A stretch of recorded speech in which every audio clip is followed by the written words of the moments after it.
She knows what irritates him, what distracts him, what he ignores, and this, which was once welcoming predictability, becomes a mirror of stagnation. Desire feeds on novelty, and when there is no more novelty, it dries up. It is not a moral problem. It is a psychological phenomenon. Freud saw desire as a living, restless force that moves toward what escapes, what has not yet been possessed. When everything is mapped out, when there is no more room for mystery, desire fades. Love then turns into coexistence, then into habit, and sometimes into resistance. The woman asks herself, is this all there is? This question does not arise out of ingratitude. It is the fruit of a soul that has spent years trying to fit into a structure that does not change. She does not want luxury or cinematic romance. She wants life, internal movement, true exchange. But what she receives day after day is the same silence, the same cut-off phrases, the same absence of curiosity.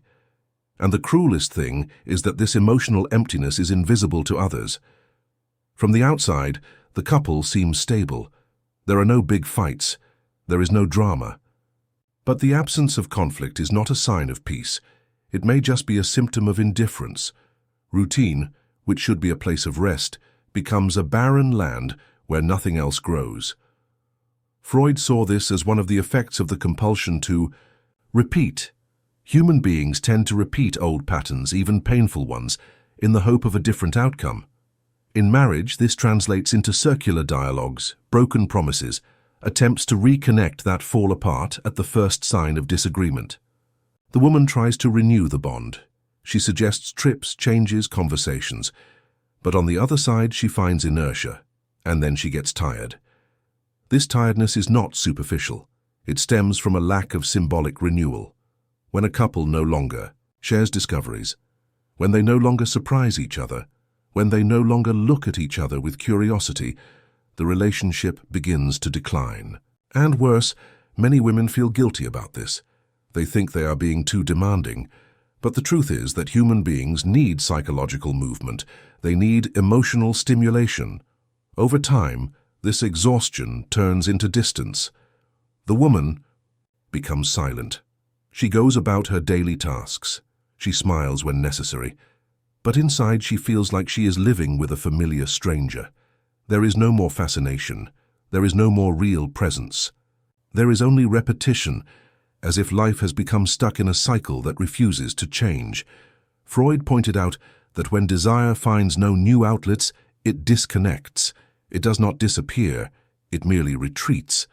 Often, it is at this point that women begin to look outside their marriage, not necessarily in search of another man, but in search of themselves, of something that will awaken them, that will pull them out of the emotional torpor into which years of predictability have placed them. Love does not die out of nowhere. It dies little by little, not for lack of events, but for lack of lively surprises, for lack of everyday enchantment, for lack of renewal. What exhausts the bond is not time, but the inability to reinvent oneself within it. And it is at this point that many women, with courage or silence, begin to drift away, not out of cruelty, but because they no longer feel anything in the face of what never changes. And what does not change, as Freud would say, paralyzes the soul. And if you like reflections like this, subscribe to the channel and turn on notifications so you don't miss any videos. For decades, many women followed an invisible script, an unwritten but deeply internalized role, to serve. They took care of their children, their husbands, their homes. They worked outside the home when necessary, but almost always returned to a second shift of domestic labor. They silently gave up their dreams, replacing their own desires with daily obligations. They postponed trips, courses, and wishes, and they did so with the belief that it was the right thing to do. Freud was one of the first to give voice to what lay behind seemingly voluntary choices. For him, repression does not disappear. What is silenced is not erased. It remains alive in the unconscious, waiting for an opening to emerge, and often that opening appears in maturity, when children grow up and leave home. When commitments diminish, when external pressure ceases, women find themselves facing a mirror. But when they look at themselves, they do not recognize their own image. They realize that they have lost themselves amid so many roles, that over the years they have shaped their identity around the needs of others. And now, when she tries to listen to her own voice, she is frightened by what she hears. It is at this point that many women begin to feel something they cannot name, an anguish with no definite cause, constant irritation, insomnia, a contempt that seems to come out of nowhere, especially towards their husbands. But as Freud teaches us, this feeling does not come out of nowhere. It is the return of what has been repressed.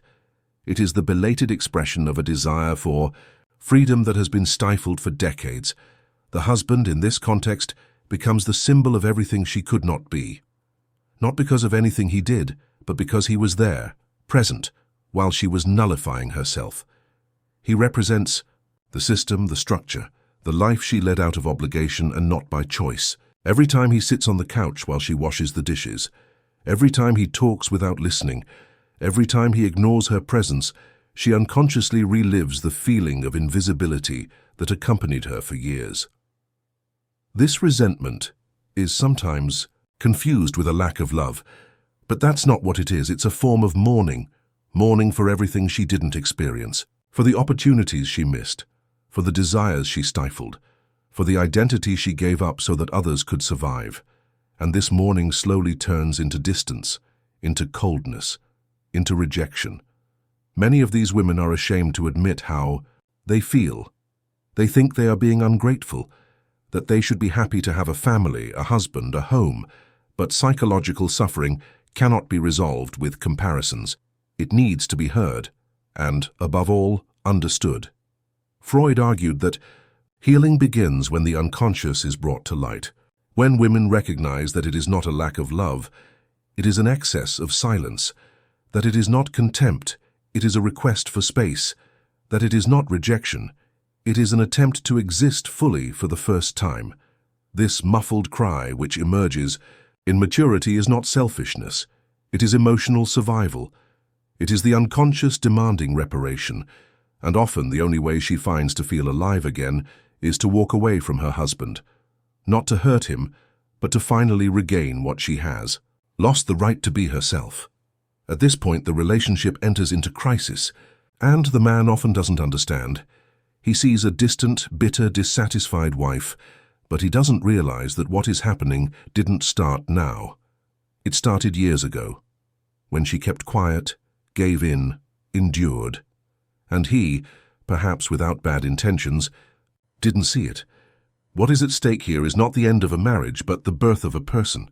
A woman who for the first time looks at herself honestly, who refuses to continue playing a role that makes her sick, and who, in freeing herself, inevitably transforms everything around her, including the marital bond. As Freud said, where the id was, the ego must come. In other words, where there was repression, consciousness must arise. And it is this process that many women experience in old age. It is not the end, it is the beginning of something more true.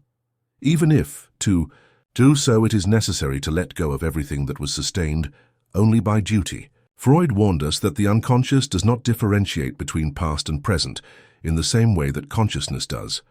This means that we often see in others not who they are now, but what they represent to our deepest internal structures. This process is called projection. And within a long-term marital relationship, these projections gain strength and complexity. Over the years, the husband may cease to be perceived as an emotional partner and unconsciously become a figure that reminds her of her father. Not necessarily her real father, but her symbolic father, the one who demands, judges, and makes demands. For Freud, this unconscious substitution is common and often inevitable when childhood issues have not been resolved. Many women spent their youth trying to please their fathers, seeking approval, trying to be good girls. This quest, when unresolved, can be transferred to marriage. In the beginning, the husband is the place where the desire to be seen, recognized, and loved is deposited. But over time, as domestic life takes shape, he can take on an oppressive role even without realizing it. He criticizes, complains, points out flaws, sometimes silently, sometimes with words. He expects obedience, demands a certain attitude, insists on routine. And she, without really understanding why, begins to feel uncomfortable. She feels watched, limited, as if she were reliving an old dynamic, that of a daughter facing an uncompromising father. The woman begins to shut down, avoid physical contact, and withdraw emotionally. Desire diminishes. Affection becomes an obligation. Living together becomes burdensome. This movement is not rational. It is not a conscious choice. Freud claimed that erotic desire needs symbolic space. It needs to see the other as different, as someone outside the family nucleus. When the spouse begins to represent the father, even if only an unconscious fantasy, desire breaks down, libido cools, because you don't desire what you fear. Have you ever woken up next to someone you no longer recognize? The face is the same, the hands are still familiar, but the look in their eyes is distant, as if, over time, something invisible has settled between the two of you. As if the affection that once vibrated in gestures and words is now just a memory. Time has passed, the children have grown up, obligations have diminished. And amid the silence of routine, an uncomfortable truth emerges, one that is difficult to name. Many women, as the years go by, begin to dislike their husbands. This happens silently. There is no announcement. There is no exact date. It happens, slowly, like a wall that cracks from the inside without bursting completely. They remain there, but not out of love, perhaps out of habit, fear, convenience, or guilt, but something essential has been lost. And what is most frightening is that they do not always know exactly what caused this loss. That's what we're going to talk about what Freud called what is repressed returns, about emotions that have been stifled for decades, about gestures that have never been acknowledged, and about desire which doesn't die, but changes. Because Freud didn't offer ready-made advice, he offered difficult questions, and in this video we'll ask those questions without fear. Why do so many women, as they age, begin to feel aversion, boredom, or even contempt for their partners? Is it just a hormonal issue, or is it an emotional reckoning that comes too late? Freud dedicated his life to listening, and what he heard in his offices and in the silences were stories like these. Women who lived decades taking care of everything, and everyone and except themselves. Women who endured emotional absences, who swallowed their words, who ceased to exist in order to maintain order in the home. But the body remembers. The mind remembers. The unconscious, as Freud said, does not forget. And one day, when the noise of life subsides, it begins to speak. That is why this change is often not visible from the outside. In the eyes of the world, the couple remains together. But inside, something has already died. It is not hatred. It is not recent hurt. It is psychic exhaustion. It is the accumulation of frustrations that were never spoken. It is the late awakening of a woman who begins to see herself through different eyes. And when she sees herself, she does not like what she sees beside her. And it is not just about guilt. Psychoanalysis is not here to judge anyone, but to understand what lies behind feelings that arise without rational explanation. Many of these women don't know why they stopped loving. They just know that they can no longer stand the constant presence of the other. That the man who once represented security and companionship now seems like a burden. And that hurts, because admitting this distance is also admitting that the years were not as they dreamed. It is recognizing the loneliness within the relationship. Freud taught us that love is not eternal by nature. It needs to be nurtured, questioned, transformed. What is not renewed stagnates, and what stagnates becomes sick. Marriage, which was built on promises and expectations, ages along with the body, but it does not always mature along with the soul. In this video, we will dive deep into the psychological, emotional, and symbolic reasons that explain why so many women stop loving their husbands over the years. We will talk about the fatigue of repetition, the repression of the female self, emotional absence, the mourning of desire, and the awakening of a new identity. Not to destroy love, but to understand it more truthfully. If you've ever felt this discomfort, if you've ever looked to the side and thought, I don't love him anymore, but I don't know why, this video is for you. Not with magic answers, but with profound questions. Because sometimes all we need is a mirror, and Freud, with all his contradictions, remains one of the most powerful mirrors the human psyche has ever had. Freud said that repetition is one of the most powerful mechanisms of the unconscious. We repeat what we know because it gives us a sense of control. Predictability reduces anxiety. At the beginning of a relationship, this repetition creates bonds, shared habits. Coffee together, evening routines, familiar gestures are symbolic forms of intimacy. They create a sense of belonging, of stability. But there is a paradox in this comfort. What was once security can become a prison. And what was once a loving routine over time becomes a closed cycle where nothing else flourishes. The same tone of voice, the same type of conversation, the same absent gaze. Women, after living years within this pattern, begin to feel a tiredness. That is not just physical, it is an existential tiredness. She looks at her husband and already knows what he is going to say. She knows how he reacts to everything. And you don't desire what you confuse with the authority that once imposed limits.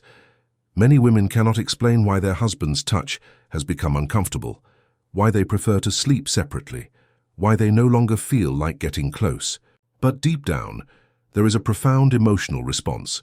The body protects itself from what has symbolically come to represent repression, and this can happen even if the husband is not directly authoritarian. Sometimes a passive attitude, emotional absence, or constant expectation of unilateral care is enough. She feels she needs to take care of him as she did her sick father, or that she needs to obey as she did when she was a child. And in this scenario, desire finds no room to exist. Freud said that female desire is deeply marked by symbolic layers. Eroticism, in order to remain alive, needs a clear differentiation. The other must be a partner, not a guardian. They must be an accomplice, not a figure of authority. When this line is blurred, the body reacts, and rejection appears as an unconscious attempt to regain psychological autonomy. The woman who rejects her husband in this context is not just refusing physical contact. She is trying to free herself from a role that has been imposed on her by repetition. She is trying to break with a family history that has quietly taken root in her marriage. She is, in short, saying no. No to control, no to obedience, no to the repetition of a storyline that infantilizes her.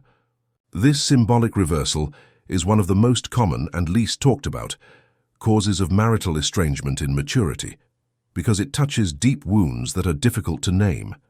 And often, when a woman realizes what has happened, she can no longer go back. The image of her partner has been tainted. And for something new to be born, a major process of reframing would be necessary, something that is not always possible or desired. What remains, then, is the painful realization that desire was lost not by chance, but due to symbolic overload, and that perhaps in order to rediscover it, she must first free herself from this father figure she never chose to see in her husband, but who, through unconscious means, she ended up projecting onto him. Freud understood better than anyone the silent effects of renunciation. He claimed that when the ego gives in too much to the superego, that internal instance that represents social norms, duties, and expectations, the subject becomes ill. Excessive sacrifice, when unrecognized or unrewarded, turns into resentment, and it is precisely this hidden resentment that begins to emerge strongly as women age. Many women have lived decades dedicated to others. They have cared for their children with zeal, putting their family's well-being above their own. They took on emotional, practical, and effective responsibilities. They endured daily frustrations, believing that, at some point, they would be valued for it. But time passed, and instead of recognition, they found expectation. What was once a generous gesture became an obligation. What was once devotion became a demand. In many cases, husbands do not notice this process. Accustomed to being cared for, attended to, and understood, he expects the dynamic to continue. But the woman is no longer the same. What she once did naturally now weighs heavily on her. The food she prepares without pleasure, the silence she maintains without strength, the patience she pretends to have. All of this reveals a deep exhaustion. That is no longer physical, it is emotional. She is not only angry with her husband, She is angry at having lost herself, at having lived a life for others, and having learned to care for others, but never to be cared for. This imbalance, accumulated over decades, begins to take its toll. Affection cools, not because she did not love, but because she has exhausted her internal reserves without replenishment. Psychoanalysis shows us that love, like any drive, needs to circulate. When it is constantly directed outward and never returns, it dries up. In this scenario, her husband becomes the symbol of everything she gave without return. Every meal she served, every sleepless night, every time she kept quiet to keep the peace, all of this is there embodied in him, and without understanding it rationally, she begins to avoid him.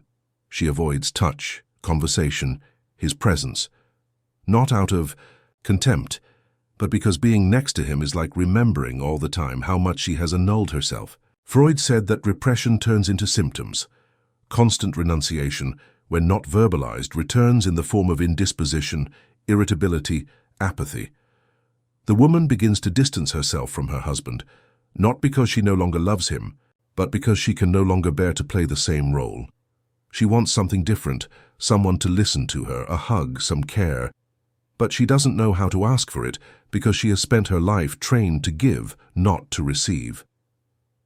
This desire to be cared for is legitimate, but it has been stifled by years of habit. She has become accustomed to being the foundation, the one who solves everything, the one who anticipates needs. And when she finally has time for herself, she doesn't know how to fill that space. Her husband, continuing with the same expectations as before, reinforces the feeling of imprisonment. And she begins to ask herself, where do I fit into all this? Often the wear and tear on the bond stems from this mismatch. While she wants rest, he wants continuity. While she seeks novelty, he repeats. And the bond breaks down inside, even if everything looks the same on the outside. Freud saw this as a conflict between the unconscious desire and the ideal of the self. The woman wants freedom but feels guilty. She wants change but fears emptiness. She wants to be cared for but was not taught to receive without giving. It is in this maze that many relationships are lost, because what is missing is not love but reciprocity. What is exhausted is not the capacity to love, but the patience to continue giving without return. And the woman, tired, begins to pull away, not as punishment, but as an attempt at emotional survival, and perhaps for the first time she wants to be seen, not as a mother, housewife, or caregiver, but as a person, with desires, limits, body and soul, and above all with the right to stop, to not be strong all the time, to simply exist, without owing anything to anyone. Freud claimed that emotional repression can express itself not only in visible symptoms, but also in silence. What is not said, what is repressed or ignored, continues to operate underground. Many men from an early age were taught not to talk about their feelings, to silence pain, contain fragility, hide vulnerability.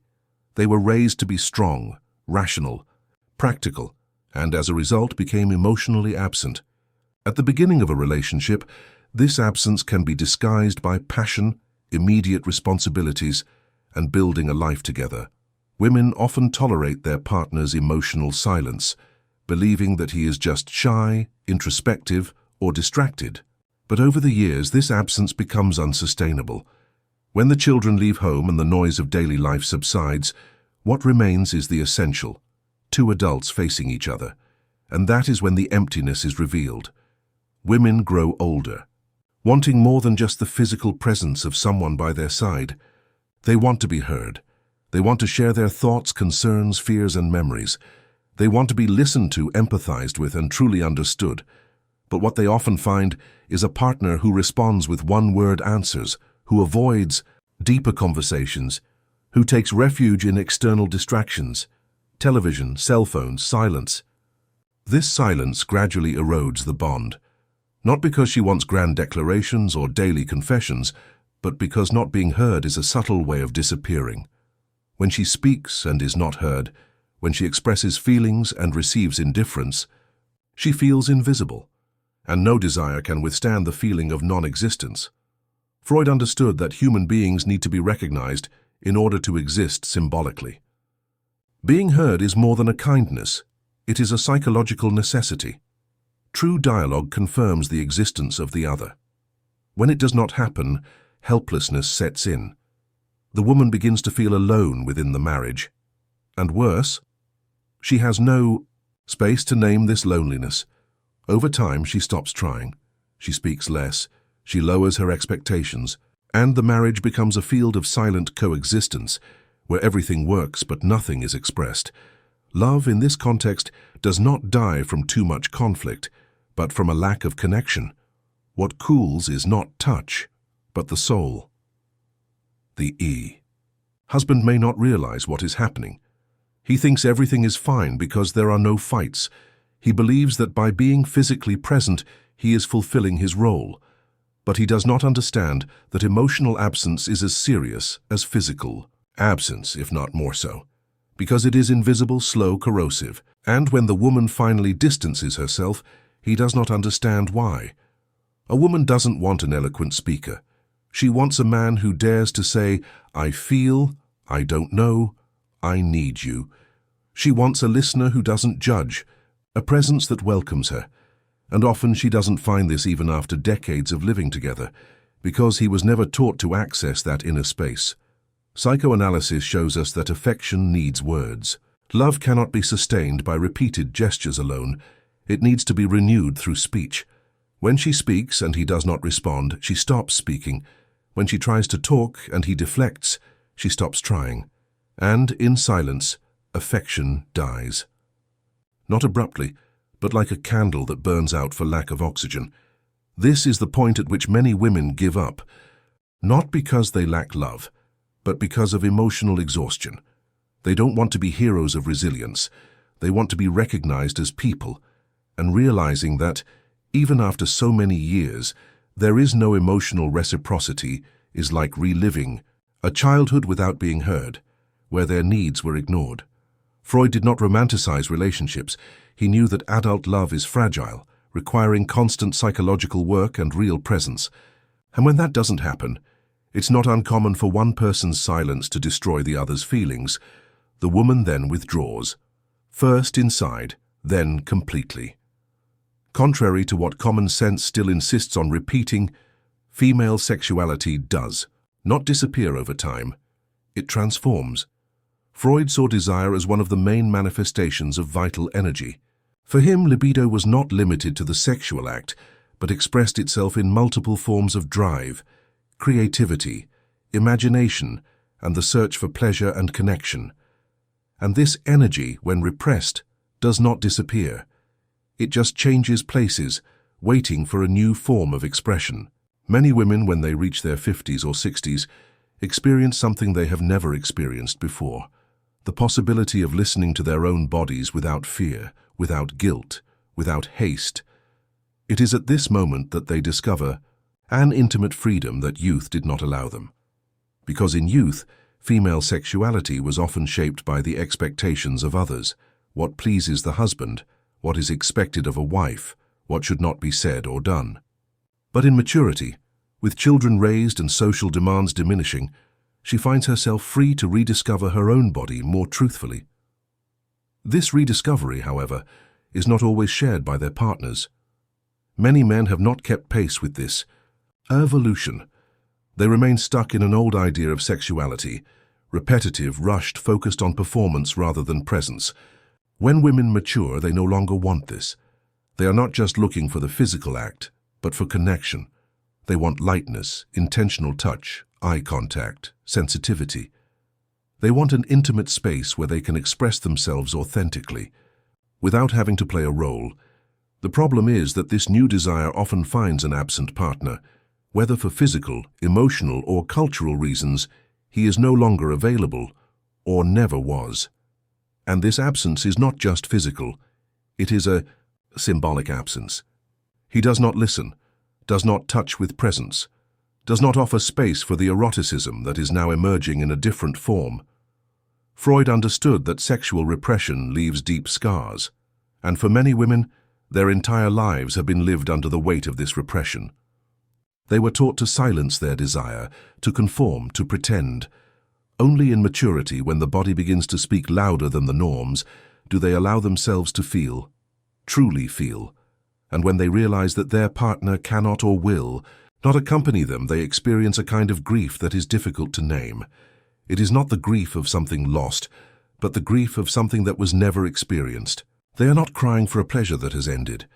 They are mourning the time they spent not knowing they were entitled to that pleasure. They are saying goodbye to the illusion that one day they would be seen and touched with truth. And that hurts, because that is when they discover that they have always been alone in the bedroom. This sexual incompatibility, which was once tolerated, now becomes unbearable. Not because desire has increased, but because awareness has increased. She knows what she deserves. And knowing this, she can no longer accept what she once accepted. What was once endured with resignation is now experienced with anger, not against her partner but against the time lost. Some women choose silence. Others seek new forms of pleasure, within or outside the relationship. Others simply walk away, because realizing that one's own desire has been ignored for so long is not only sad, it is transformative. Freud saw this awakening as part of the process of individuation, the moment when the subject stops living for the other and begins to live for themselves. In maturity, female sexuality can become more intense, more sensitive, more authentic. But for that, it needs space. It needs to be heard. It needs freedom. And if it doesn't find that in marriage, it seeks it outside or inside. Because for the first time, it no longer wants to remain silent. Freud said that the goal of psychoanalysis is not to make people happy, but to help them become who they really are. This process, which requires confrontation with the inner truth, rarely occurs without pain. For many women, it only begins in maturity, when external demands diminish and the noise of the world gives way to the sound of their own conscience. When children leave home, grandchildren are no longer directly dependent, obligations fade, and even the presence of death becomes closer. An essential question arises. Who am I, now that I no longer have to take care of anyone? It is a simple but devastating question, because many realize they never knew how to answer it. They were daughters, wives, mothers, caregivers, but they never learned to be just themselves. They lived years playing roles, always outward, always for others. And when the mirror of life reflects an image they don't recognize, the pain of emptiness sets in. Not the emptiness of loneliness, but the emptiness of not being oneself. Looking back, she sees a path full of sacrifices. She realizes that she remained in relationships not out of desire, but out of fear, out of habit, out of not knowing what to do with freedom. Many marriages, sustained by convenience, by the weight of time, by the force of custom, begin to crumble at this point.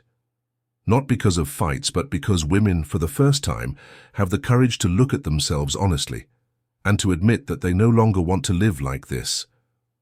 Freud understood this moment as an encounter with the real self, that which has always been there but has been suffocated by the demands of the superego, collective morality, and family expectations. Women who wake up late to themselves often do not feel hatred toward their husbands. There is no open anger. There is only a deep exhaustion, a silent realization. He never saw me, and maybe I never allowed myself to be seen either. This recognition does not come with fury, but with mourning. A slow, delicate, painful mourning. Mourning for everything that could have been and was not, for the affection she did not receive, for the listening that never happened, for the nights she slept accompanied but alone, for the words she swallowed, for the desires she abandoned, for the wishes she pretended not to feel. And at the same time, an impulse for recovery is born. There is still time to be me. It is at this moment that marriage often dies, not for lack of affection, but for an excess of silence. For everything that was not said, for everything that was represented without truth.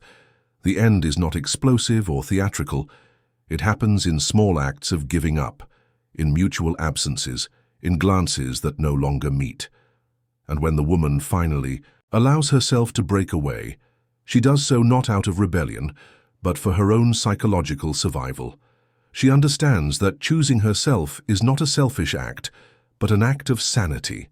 that remaining in a relationship solely out of obligation is a betrayal of herself, that the time she has left is too valuable to be spent trying to sustain something that is already dead inside, and that even after 60, 70, or 80, it is possible to start over, not necessarily with another partner, but with a different relationship with herself.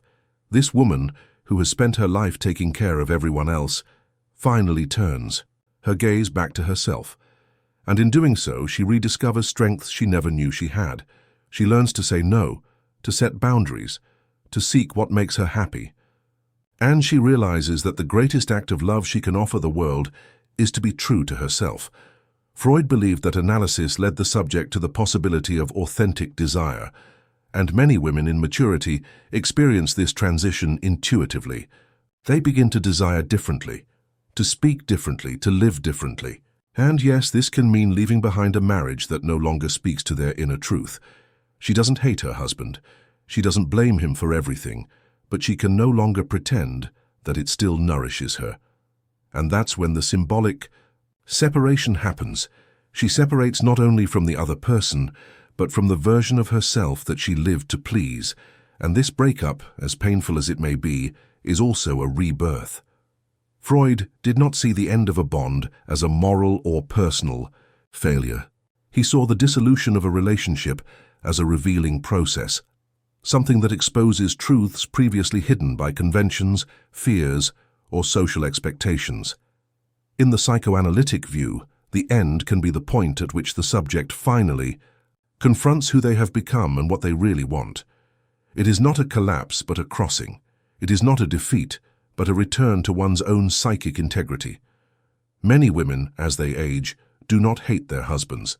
They feel no explicit anger or direct resentment. What they feel is inadequacy, a subtle but irreversible shift. They no longer fit into that type of relationship. They no longer recognize themselves in the role they once accepted so naturally. And that, as much as it hurts, is not selfishness. It is growth. Psychoanalysis shows us that emotional bonds only remain alive when they transform along with individuals. Love, in order to survive, needs to be updated. It needs to keep pace with emotional maturation, changing desires, shifting priorities. When this does not happen, when one party changes and the other remains stuck in the same script, the relationship crystallizes. And everything that crystallizes gradually becomes diseased. This sickness, however, often does not manifest itself in shouting or fighting. It happens in silence, in the words that are left unsaid, in the touch that becomes automatic, in the routine that no longer feels welcoming. It is in this climate of absence disguised as stability that many women begin to ask themselves, what if I just stop pretending? It's a courageous question, because behind it lies the recognition of a truth that may have been denied for years. They often stayed out of habit, out of fear, out of guilt, and not out of desire, not out of affinity, not out of true love. Lucidity comes late, but when it does, it can no longer be ignored. If you are one of those women who looks to the side and no longer recognizes who is there, don't blame yourself. You haven't failed. You've just grown up. Your consciousness has changed. What you accept today is not the same as what you accepted yesterday, and that is a sign of psychic life, a sign that you are still changing even after 50, 60, 70 years. And if there is one thing that psychoanalysis deeply values, it is precisely this capacity for change. Guilt, when it appears, is natural, but it needs to be understood as part of the process of symbolic separation. Freud taught us that the strongest bonds are also the most unconscious. Breaking a bond does not just mean leaving the other person's presence. It means freeing yourself from the image that the other person occupied within you. And that takes time, grief, and courage. What many women experience when they break up a marriage that no longer makes sense to them is, in fact, a reconnection with themselves. For the first time, they stop living to please others, to keep up appearances, to fulfill inherited roles. They finally begin to ask themselves sincerely, what do I want? This question is simple, but it has transformative power, because it gives women back ownership of their own lives. And when that ownership is regained, everything changes. The way she walks, the way she talks, the way she looks at herself in the mirror. It is a silent but profound rebirth. Of course, not all of them chose to separate. Some will remain in their marriages, but in a new way, with new boundaries, with new conversations. Others will leave, not in search of another love, but of themselves. In both cases, the move is legitimate, because what matters is not what you decide, but the place within yourself from which the decision is made. Freud said, "Being entirely honest with yourself is a good exercise, and perhaps that is the greatest invitation of maturity, to look inward with honesty and ask, 'Who am I, now that I've lived so long?' If the answer indicates that something needs to end, don't be afraid. The end of love as it was does not mean the end of your ability to love, much less the end of your life. In fact, it may be just the opposite, the beginning of a phase in which, for the first time, you love without losing yourself. You love yourself first and foremost, and from that you build lighter, more mature, more authentic relationships, because the end of a marriage can paradoxically be the beginning of your freedom. If this reflection made sense to you, like the video, subscribe to the channel, and turn on notifications to receive more reflections like this. That way you won't miss any new content. Take care, and see you next time.